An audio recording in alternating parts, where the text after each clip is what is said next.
In this video, I'm going to share with you 3 income stocks that you can invest for the rest of your life if you invest in Bursa Malaysia market. My name is Rusmin and I'm the co-founder of the Fifth Person. At Fifth Person, we want to help you to become a better investor so that you can invest safely and retire comfortably for the rest of your life. Now, to come up with a list of income stocks that will be able to survive for the next 10 to 20 years is definitely not going to be easy, especially after the COVID-19. We have seen so many businesses like traditional retail business have gone bust because we were all forced to stay at home at the peak of the pandemic. There are also a group of businesses that actually have done relatively well post the pandemic world, and in this video I'm going to list down the top 3 income stocks that will continue to do well, especially after the COVID-19. Of course, if you want to have more income stock in Malaysia as well as Singapore, I'm going to leave the download link in the description box below because I'm not going to cover all of them here in this video. Okay, so make sure you check out the download link in the description box below. Okay, so let's get going. Number 1, Nestle Malaysia. Nestle Malaysia is a company that needs no introduction because they sell many household brands across the entire Malaysia. They have brands like Nescafe, Maggi Mee, Kit Kat, Movenpick, and Milo brands, which is my favorite brand for breakfast, especially if you dip it with Hapsim biscuit. It is a perfect combination. Malaysians should know it. And of course, when it comes to supper, you order Milo dinosaur and tissue prata. Again, it is a perfect combination for supper in Malaysia. And this is a brand that has sold really well. Many Malaysians actually consume about more than 9 million Milo each day, right? So this is how much you guys are drinking Milo from Nestle Malaysia. And Nestle Malaysia actually sell more than 500 products that are halal certified, which caters to everyone in Malaysia market. This company was listed in Bursa Malaysia since 1989, but they have been in Malaysia for more than 100 years, where they first started their operation in Penang in 1912. You see, they have survived many crises, including the World War II, where 70 to 80 million of people actually got killed during the war, and they also have gone through COVID-19. They have done relatively well, and they also have gone through global financial crisis, Asian financial crisis, SARS, you name it. Okay, so this company has been around for more than 100 years, and I think they are likely going to continue to survive for the next 10, 20, 30, 40 years, right? So one thing I like about Nestle is that they have a very strong distribution channel, right? So you can find most of the Nestle products across the retail outlets in Malaysia. 7-Eleven, MyNews, Aeon, or even Giant, you are likely going to find Nescafe. And sometimes at the certain vending machine, you'll be able to come across Nescafe. And you can also find it in restaurants. And if you look at the revenue by geography, you can see that 80% of the revenue actually comes from Malaysia, and they export the halal certified product outside of Malaysia, right? And the other thing that I really like about Nestle Malaysia is that they are very strong branding, right? So they are really good at branding themselves. They spend millions of dollars each year to make sure that their brands are instilled into our mind. They are basically a marketing genius, right? So we keep seeing their product everywhere we go, through advertisement, outlet that they sell their products, and eventually the images will actually embed it into our mind, and that will actually create a very strong branding, right? So according to Nielsen Malaysia, Nestle Malaysia remains the leader in the F&B industry, followed by F&N and Dutch Lady, right? So they are the most powerful brands in Malaysia when it comes to consumer product. And Nestle Malaysia is actually owned by Nestle Switzerland, and this is the main holding company, and they have this global IT system that helps them to track the real-time information, right? So the whole idea is basically to improve the operational efficiency for Nestle Malaysia so that they can improve their cash conversion cycle, they can improve their net profit margin, and at the end of the day, they want to improve the return on investment, right? So as a subsidiary of the big global company that are based in Switzerland, Nestle Malaysia stands to benefit from this global IT system. And as you can see from their net profit margin and revenue over the years, it has been growing. And if you look at the net profit, it also has been increasing because of the margin expansion, because of the price increment, and Nestle have a very strong pricing point, right? So every time when the price of the Milo increase, we still buy them, and usually the increment will not be that much, so you don't really notice it. As you can see, from the last 19 years, they have been growing their revenue at a very steady and consistent manner, right? And look at the margin, they also have been increasing their margin operational efficiency through their global IT system, and because of this, Nestle Malaysia have been able to pay a very consistent dividend over the last more than 20 years. Occasionally they do pay out special dividend. So Nestle Malaysia is definitely on top of my list. So this is the company that you want to put them in your watch list and consider them when the price is right. The next income stock on top of my list is this company called Sunway REIT. Right? Sunway REIT is not a company actually. It is a REIT, real estate investment trust. So REIT is actually a trust that is being created to own a pool of investment property, right? So this property will then be leased out to the tenants, and the tenants will pay a very stable rent to the landlord itself. So if you invest in Sunway REITs, technically speaking, you become the landlord of the Sunway mall itself. Right? Of course, there are many other REITs, and why I chose Sunway REITs is because Sunway REITs own a very prime properties in the Sunway City area, and one of their main property is Sunway Pyramid Shopping Mall. Obviously, this is a mall that you probably have visited before. It is an Egyptian themed kind of a mall. When you go to the mall, it is very vibrant. They have Hai Di Lao, they have Starbucks, they have many good tenants, right? And because of that, you like to visit.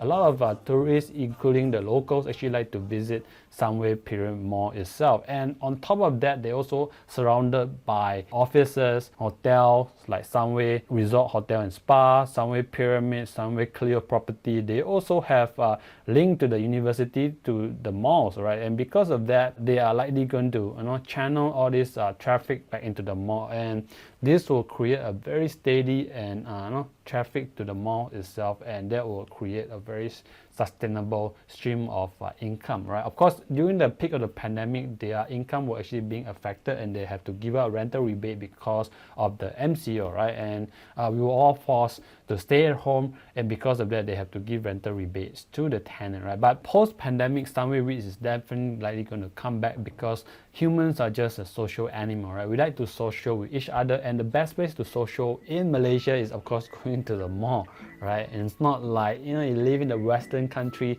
you usually go to the beach, go to hiking, but in Malaysia, usually the weather is very hot, and it is much better to go to visit a mall.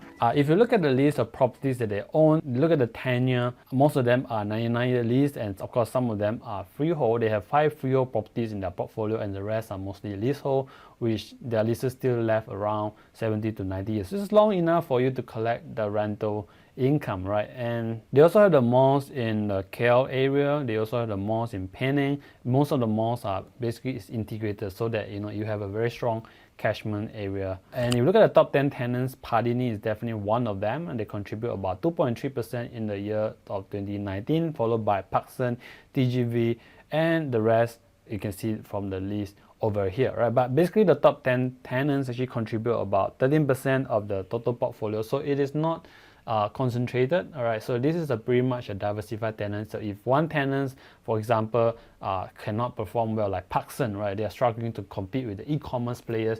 If they were to collapse, that is only contribute about 1.9%. And Sunway landlord, the REITs manager, is likely going to be able to find a replacement to take over the lease. All right, and if you look at the occupancy for retail, so far Sunway REITs have done very well, despite the fact that there are oversupply of retail space in Malaysia. And you look at their retail occupancy rate, they have done very well, 96%, 95% in 2019, right? So this is their main segment. Retail is actually contribute the biggest part. So you look at the charts over here, retail is the biggest component, so you want to pay more attention on that, followed by hotels. And because of the prime location, and they have a very strong catchment area to both local as well as tourists, they are able actually to collect a very steady rental income from their tenants.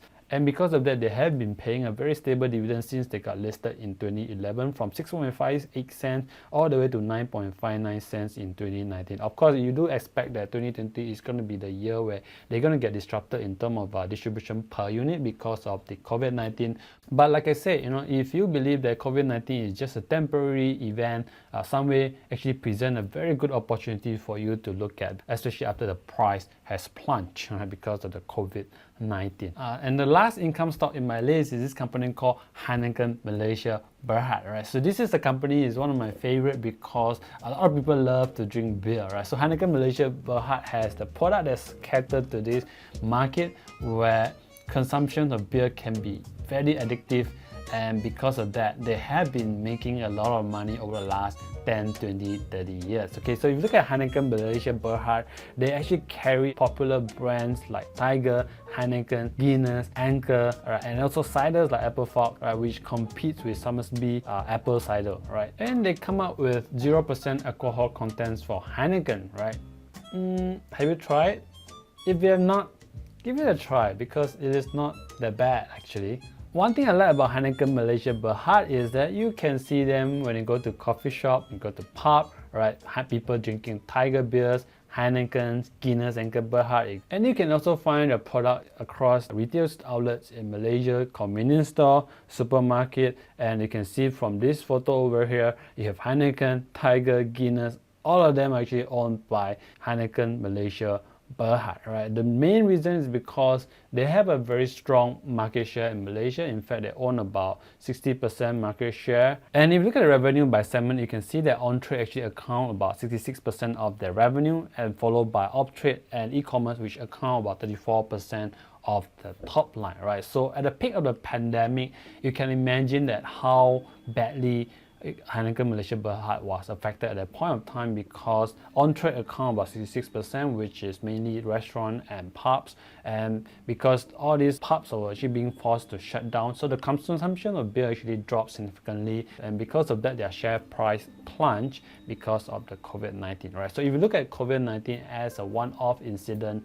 and if you look at the long term, if the world can recover from COVID-19, all of us get vaccinated, all of this will put Heineken Malaysia Berhad on a very good track of recovery down the road, right? So if you were to exclude COVID-19 as an exception, and you look at the result before the COVID-19 for the past 10, 20 years, you can see that the revenue for Heineken Malaysia Berhad has been very resilient and growing on the year-to-year basis, except for the 1999 and 2016. The main reason is because those years they have 18 months result, while the rest of the year is mainly they account only 12 months. All right, so there's a slightly in 2014, mainly because the general sentiment was quite back then because of the changes in tax. If you were to exclude that out, I think we can see that the consumption of beer has been increasing despite the fact that government increased the tax on the beer. The prices have become higher and more expensive. People continue to consume because, like I said, beer is a very addictive drink, and more and more people will continue to drink more beers.